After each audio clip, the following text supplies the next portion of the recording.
jobs. She's someone who appoints people who she really respects, but quite tough people she has around her as well.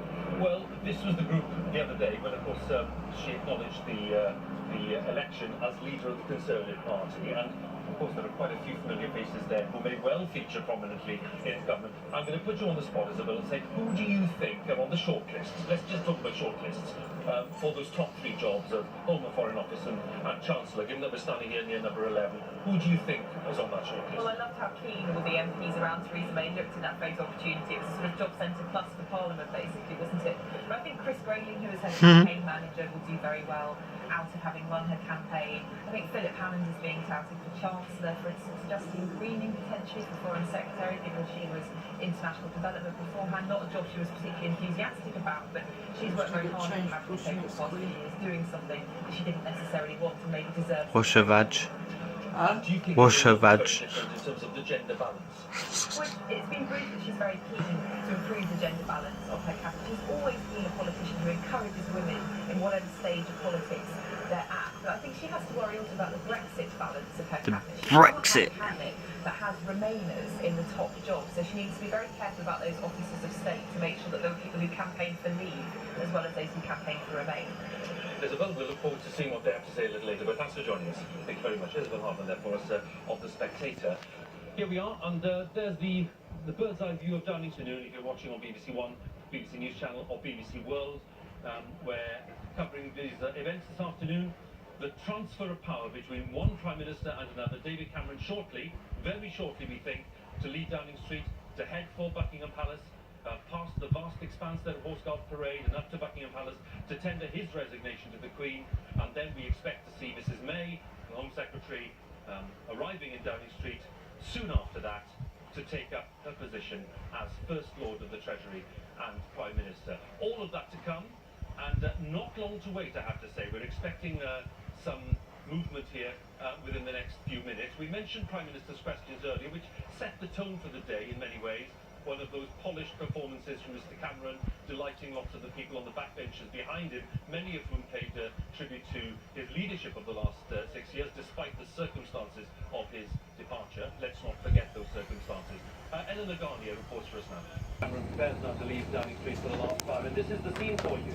The world's media gathered in Downing Street, ready for the departure. The podium has just been installed, and that means that we're just a few minutes away from seeing David Cameron, possibly members of his family, leaving Downing Street for the last time as Prime Minister after 6 years and 62 days in office as First Lord of the Treasury and as Prime Minister of the United Kingdom. So it's a very, very significant day in political history because of the circumstances in which this turnover has come about. But his people are well, the door will open quite soon. And the staff are gathering behind us. We are now being told that the door will be opening in just a few seconds and David Cameron will emerge to signal the end of his premiership as he prepares to tender his resignation to Her Majesty. I'm recording this on Galaxy S7 Edge, so understand it's a little bit hard. 49, the youngest Prime Minister to leave office in over 100 It's not years. bad quality though. He came to office at the very young age of 43 back in 2010.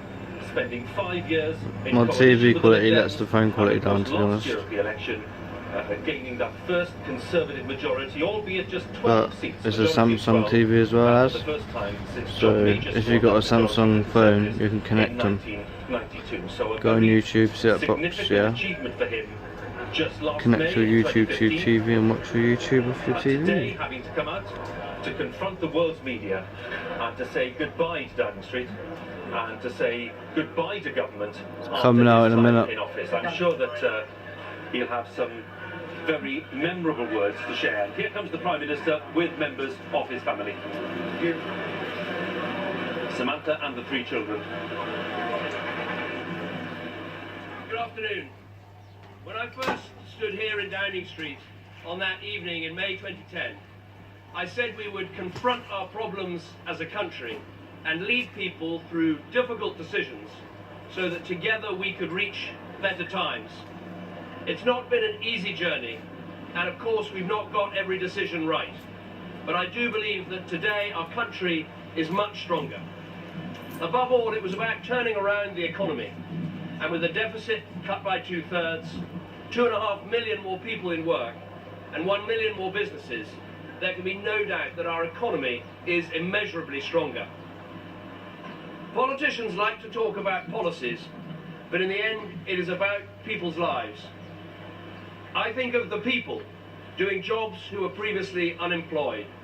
I think of the businesses that were just ideas in someone's head and that today are making a go of it and providing people with livelihoods.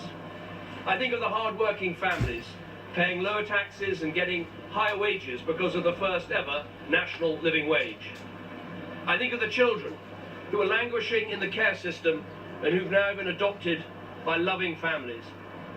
I think of the parents now able to send their children to good and outstanding schools, including free schools that simply didn't exist before. I think of over 200,000 young people who've taken part in national service, the fastest growing youth programme of its kind in the world, something that again wasn't there 6 years ago. I think of the couples who've been able to get married who weren't allowed to in the past. Love it. And I think of the people on the other side of the Try and world find me some floss. who wouldn't have had clean drinking water, the chance to go to school, or even be alive, were it not for our decision to keep our aid promises to the poorest people and the poorest countries in our world. And we've used our stronger economy to invest in our health service. When I walked there were 18,000 people waiting over a year. My dog goes mad every time someone leaves the house. It's fucking annoying, I tell you. Too many. I can't take it anymore. I'm gonna fucking go mad. I am, bro. Whenever I hit a dog, but you know, it makes me angry. You know what I mean? You want me? Every day. Yeah.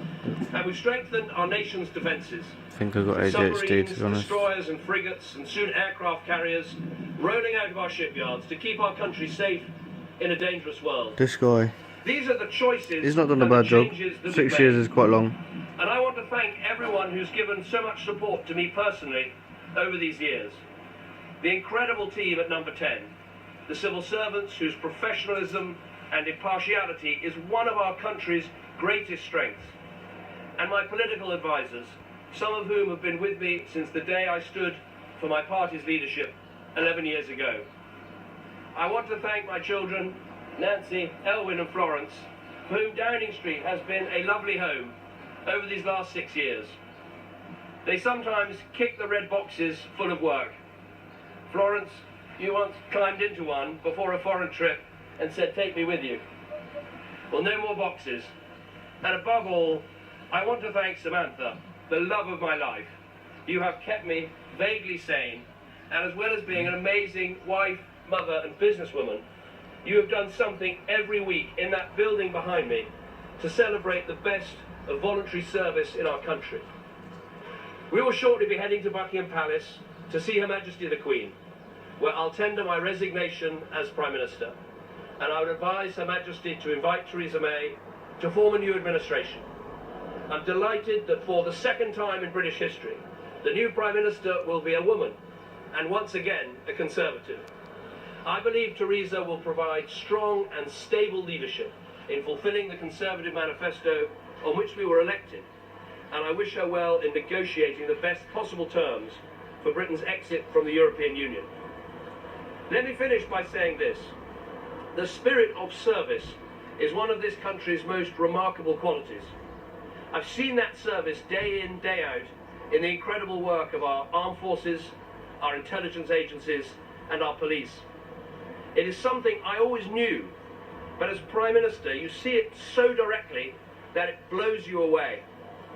And of course, writing those heartbreaking letters to the families who've lost loved ones is a poignant reminder of the profound scale of what these men and women give for us in the defence of our freedoms and our way of life. We must never forget that. In a different way, I've seen the same spirit of service in the amazing contributions of countless volunteers in communities up and down our country who are making our society bigger and stronger. And I'm proud that every day for the past 2 years, I've used the office of Prime Minister in a non-political way to recognise and thank almost 600 of them as points of light whose service can be an inspiration to us all. For me, politics has always been about public service in the national interest. It is simple to say, but often hard to do. But one of the things that sustains you in this job is the sense that Yes, our politics is full of argument and debate, and it can get quite heated. But no matter how difficult the decisions are, there's a great sense of British fair play, a quiet but prevailing sense that most people wish their Prime Minister well and want them to stick at it and get on with the job.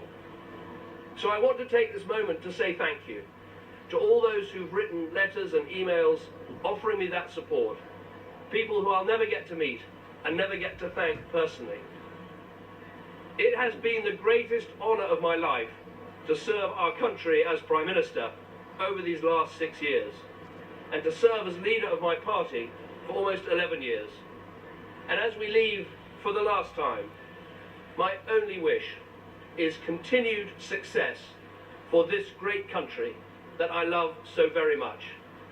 Thank you.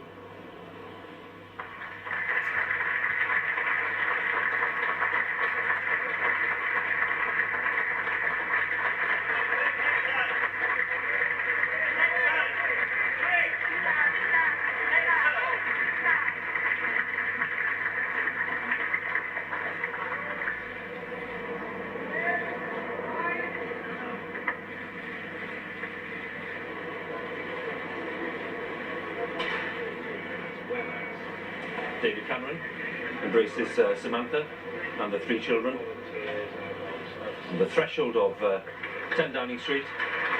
Applause from the staff and the colleagues who have been with us for the last 6 years. Mr. Cameron defined his legacy in his own terms, set out his achievements as he would like them to be seen. So the children make their way to one of the cars as Mr. Cameron, one last look along Downing Street at the massed ranks of the media here, but more importantly for him, at all of his friends and colleagues and staff who are wishing them well as they embark on the next phase of their lives. So for the last time into the Prime Ministerial car, Mr. Cameron glances again along Downing Street, acknowledges the applause, Good lad. fully aware of the import of this occasion and what it means for him, the end of his premiership after 6 years, in circumstances that he would never have wished.